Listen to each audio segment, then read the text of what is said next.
Got some fog today, but the moderation continues, which is nice. So it's Saturday morning, and yesterday, Jay Powell had I think he was doing an interview or a press conference or something to that effect. And the things that he said, and if you don't know, Jay Powell is Jerome Powell. He's the chair of the Federal Reserve. He's the guy that sets the Fed funds rate and the base conditions for tightness or looseness of the monetary system. So he was saying things, he was kind of trying to straddle a middle line, saying that, conditions seem that we're in a suitably restrictive area.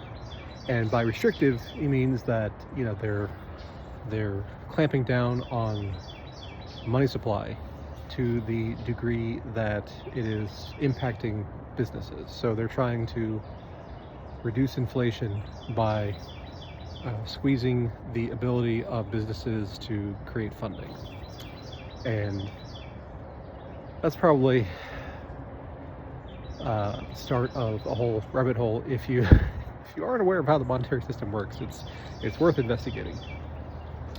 So he said that things seem suitably restrictive at the moment, but they are open to being data dependent and all that kind of stuff. So the way the market interpreted that was to say, we've reached the maximum rates that the Fed is going to impose on this cycle, and so it's going to be flat and then down in terms of rates. And then as rates get cut, then business activity can pick back up because of the way the monetary system works. So new money is created. As rates go down, that becomes more and more affordable to service, and so banks and businesses and all those kind of things can increase lending and fund business activities and continue the malinvestment. So assets pumped on the back of these comments. The stock market is up, crypto's up, and real estate mortgage rates have kind of slipped over the last month or so. They're still high. They're still in the sevens, but they were, higher, and then they've come down a little bit. So, the market is saying that we think rate hikes are over, and I tend to agree.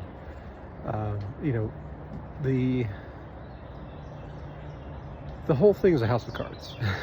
That's the important thing to remember. It's a giant house of cards built on the monetary base. So one of the things to look at is the M2 money supply. And it's been contracting over the last little while, which means that the aggregate of the pyramiding has been decreasing. So I don't want to go a whole hour on explaining how all that works, but basically, the Fed sets rates. The member banks of the Fed, like the Bank of America, JP Morgan Chase, and all those, the primary dealers and people and banks that have accounts at the Fed, they lend money into existence. And they in the old days they used to have reserve requirements, but during COVID they suspended all those. I don't think they ever put them back. So I think we're still operating at a 0% reserve requirement. So, the banks lend money into existence. So you take your paycheck, you deposit it in a bank. Let's say it's $1,000. So the bank can then lend out money using your deposit as a reserve. So what people seem to think is that there's like a one-to-one correlation, and there's not a one-to-one correlation. It can be 1,000 to 1 or 300 to 1 or whatever. It's way more than 1 to 1. But so basically, the reserve that they keep, which is your money that you deposited. By the way, it's no longer your money once you deposit it. They keep that as a reserve against a loan that they send out. So maybe they give somebody $10,000 worth of credit on like a Visa card. based on your $1,000 of deposits. And I'm simplifying here because there's a multi-step series of events that happens, and there's a geometric series of escalating deposits on that one amount. But that's basically where we end up. And they have choices though. So they could park their money at the Fed and get paid there, or they can lend it out and try to make more. So the parking the money at the Fed is kind of their base case. And there's other things they can do. They buy life insurance, there's Baco and life insurance, and there's various other what they call tier 1 assets. So in order to lend more into the economy and support activity growth, then those activities have to be more attractive than parking them in these safe tiers. And that's true for everybody, by the way. So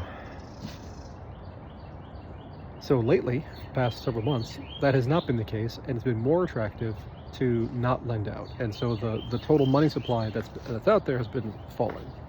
And if there's less money around chasing the same or more goods, then prices have to fall.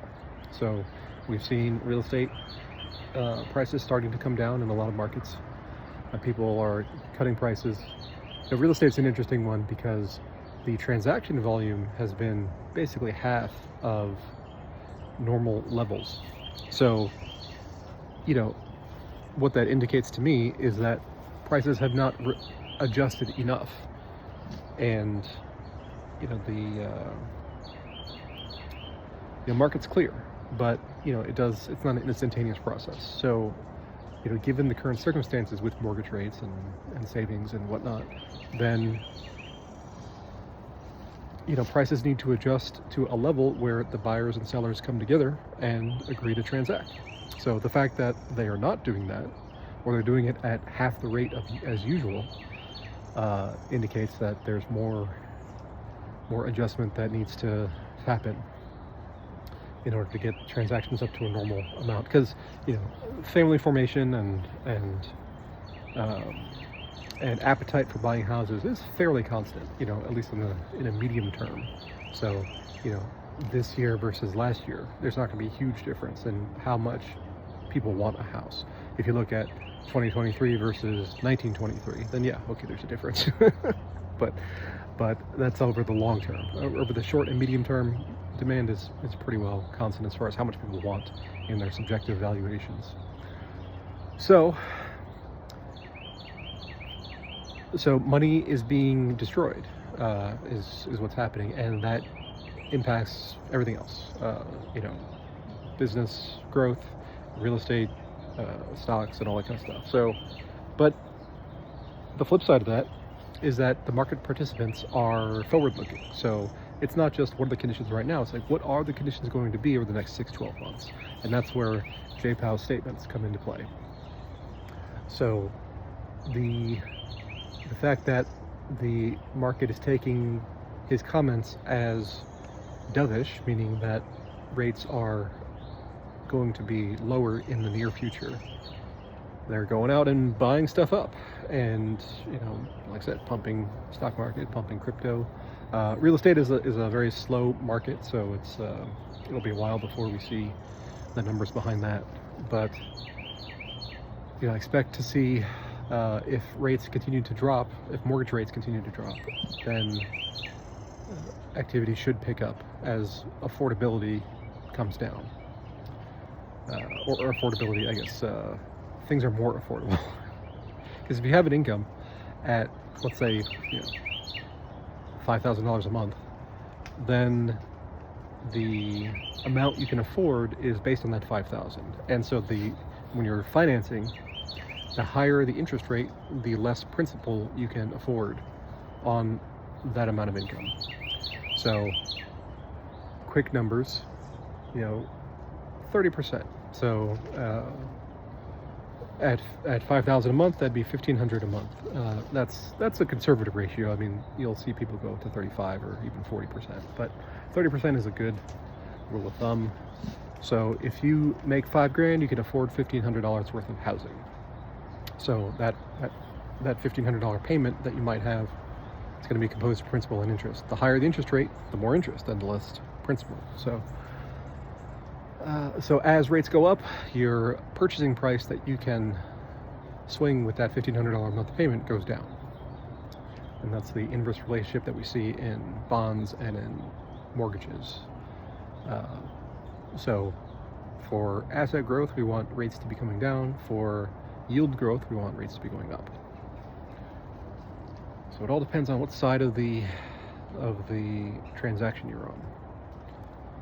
Because if you're a seller, you want prices to go up. If you're a buyer, you want prices to go down. But somewhere in the middle, there is in economics terms, an equilibrium point at which sufficient buyers and sufficient sellers maximize transaction volume or dollar volume. And it's the seller's jobs really to find that. With real estate, it's hard because you don't have one company making 10,000 different widgets and creating a market of itself. It's each house is its own market and each seller is its own seller. So you have to just aggregate over the broad community of actors and markets. So location, right? Everything's in real estate is unique. So like my house here, one of the best buys of my whole life. I managed just to nail the very bottom of the market here in Atlanta. It was in 2011. So that's worth thinking about too. So how much damage has been done in the '08 crash? The crash started in late '07, early '08, and it took 3.5 years for, at least here in Atlanta, for the real estate market to bottom out. And I remember looking at a house, and I think it was $17,000, and it was a 4-bedroom house, and it was livable, so it's not like it was falling down or anything. And I didn't have $17,000 at the time, and I was talking to my parents, and they were like, "You want us to just buy it for you?" I was like, "Maybe." But we ended up not liking the neighborhood, so still should have bought it, in retrospect. But it would have been a great rental. But lessons learned. So how much damage has been done that's already been set in motion and is still playing out? That is an open question. And typically in past cycles we have seen the Federal Reserve, the only thing they can do is they can tighten money and they can loosen money. So right now they're in a tightening mode where they're trying to suck money out of the system, and when they want to stimulate growth and inflation and everything, then they make conditions easier or looser. But they're always behind the curve, just always. Just kind of the nature of how they operate. So things typically get bad first, and then the rate cuts come, and usually it's too late. So things get set in motion.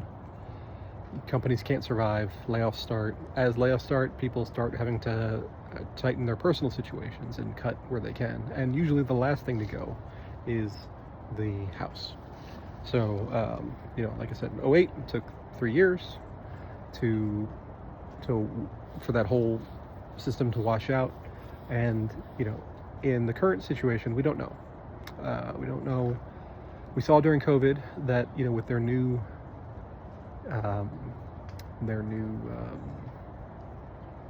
stimulus framework, the Treasury at least is able to get money out directly to people quickly.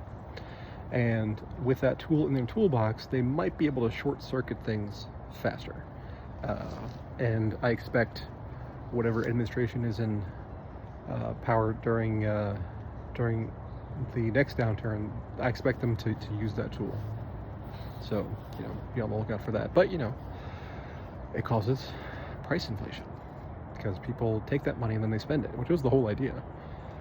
But it got a bit out of control compared to, I think, what they expected.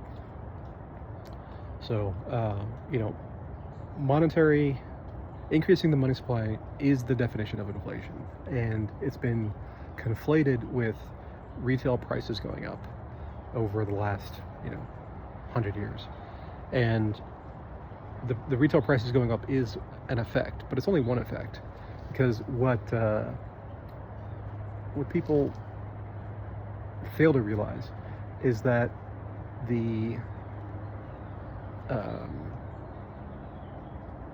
there's inflation that people like and there's inflation that people don't like. So the inflation people like is asset inflation. So house prices going up, stock market going up. What people don't like is consumer inflation, where the price of milk and eggs and bread and all that kind of stuff goes up, and the price of energy goes up, and the price of cars goes up. So both of them are the same phenomenon. They're just applied to different assets, and we can see the difference in how different actors use their money causes the different types of inflation, or the different effects of inflation. So if the money goes to banks and investors first, which is historically the way it's been, then that money gets directed more towards assets. So real estate, stocks, bonds, all that kind of stuff. If it goes towards consumers, then consumer items get pushed up. And so the thing to think about is, like, let's say there's $30 trillion in the U.S. system right now, and let's say we changed the rules and there was never any additional dollars created. Just, we have 30 trillion, that's it. So in terms of activity, it's like so one thing could go up in one sector and another thing could go down in another sector. That'd be fine. Valuations can increase with payment structures, but the total amount of money in the system would remain constant. So it would just be shifting assets around rather than trying to inflate the entire thing. The only reason that houses today cost $400,000 and 50 years ago they cost $10,000 is because the total amount of money has increased.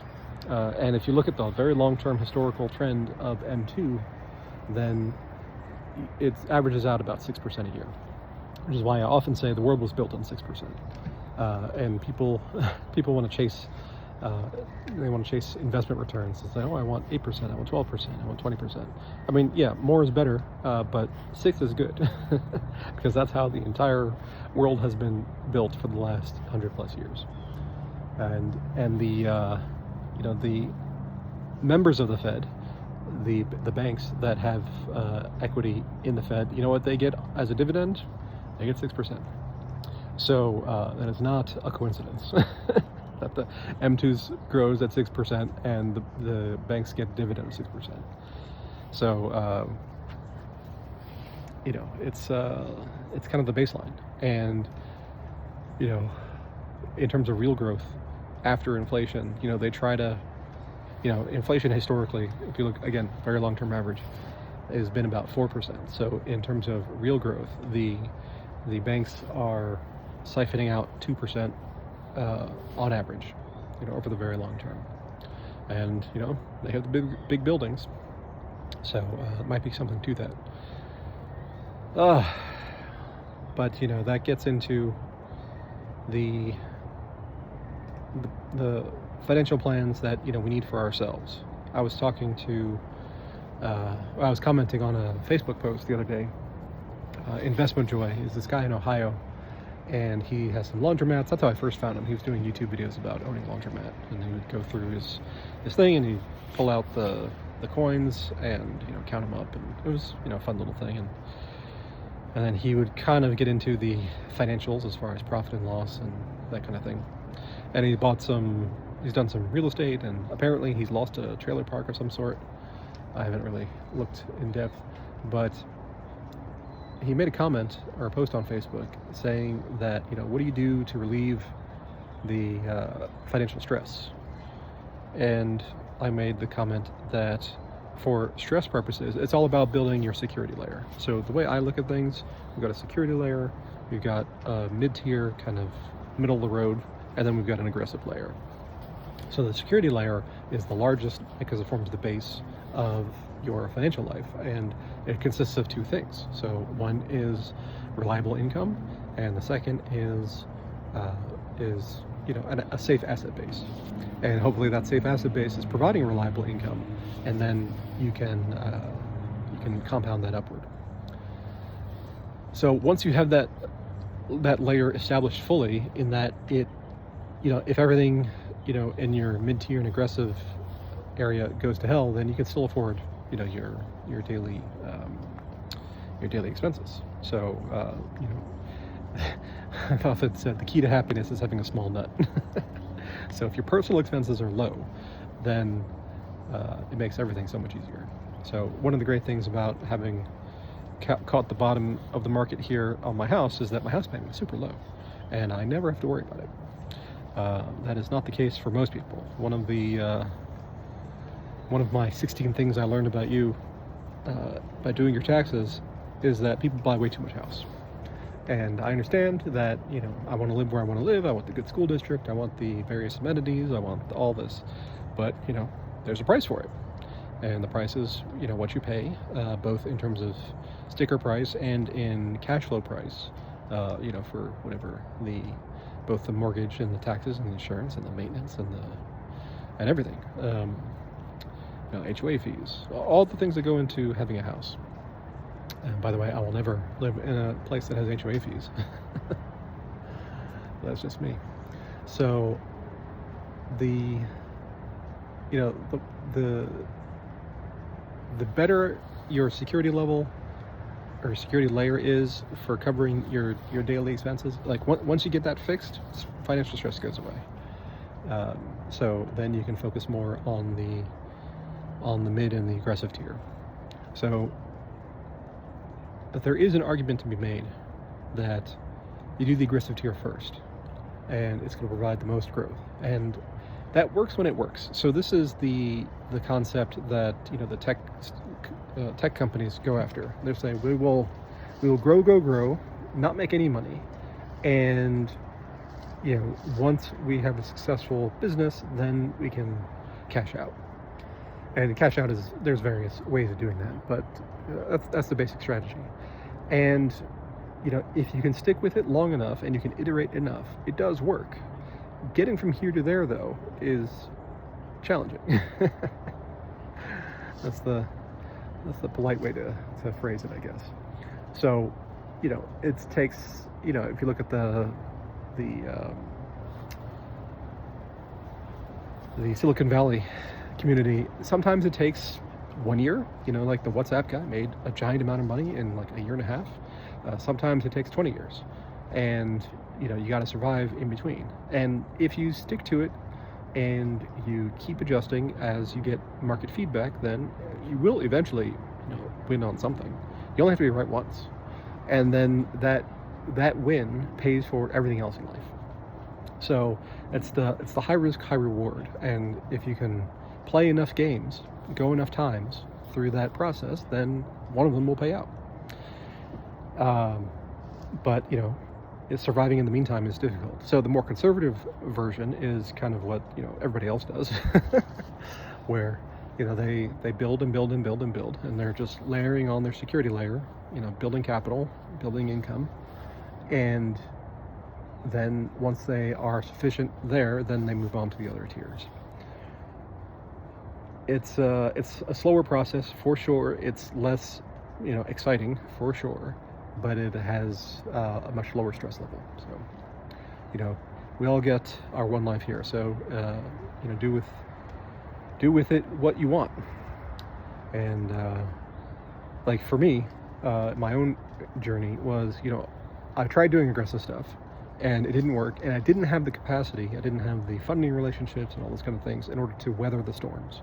So I ended up basically, I didn't declare bankruptcy, but I was definitely negative in in net worth in the late 2000s there. And, I switched modes. I went into conservative mode and have been building ever since. And now, it's 15 years later, but I'm in a good position. So part of my strategy is I'm going to be focusing more over this next year in building up more aggressive assets. So there's tax Sherpa, there's tax business. That's obviously number one, but I'm also going to be building out some investment companies over the next year, and then looking at buying some real estate in various forms coming up here shortly. The good thing about real estate is that it is a leveraged asset. It does benefit from inflation, and despite my thought exercise earlier, it's like if we froze the money supply right where it is right now, that's not going to happen. The vested interests and the people who make those decisions are fully bought into the inflationary monetary supply strategy, and basically all business in America and government operations are based around that concept. So that's not changing anytime soon, and at least until they go too far and people lose confidence in the dollar and the value of the dollar collapses, which could happen. But right now, despite the doomsayers out there, the U.S. dollar is still the premier asset that people want to hold, both domestically and foreign. And that has been impacted a bit by all the sanctions and games that the U.S. government has been playing against adversaries. But still, there's a lot of brand equity to dilute or to destroy before the whole system collapses. And these things take a long time. So definitely keep that in mind. But it's not like tomorrow we're going to wake up and we're in hyperinflationary hellscape. So the general plan for I think everybody should be build your security layer, and in that you want to work in assets that benefit from inflation. And that could be stocks, could be real estate, could be businesses, but consumer items, your TV or whatever, those kind of lifestyle objects are going to not never, but very unusual circumstances where they would benefit from inflation. So keep your nuts small, build assets, and rinse repeat. It's kind of the basic strategy for financial life. Anyway, I've been rambling for a long time, almost 30 minutes now. So that is it for today. I'll see you guys on Monday.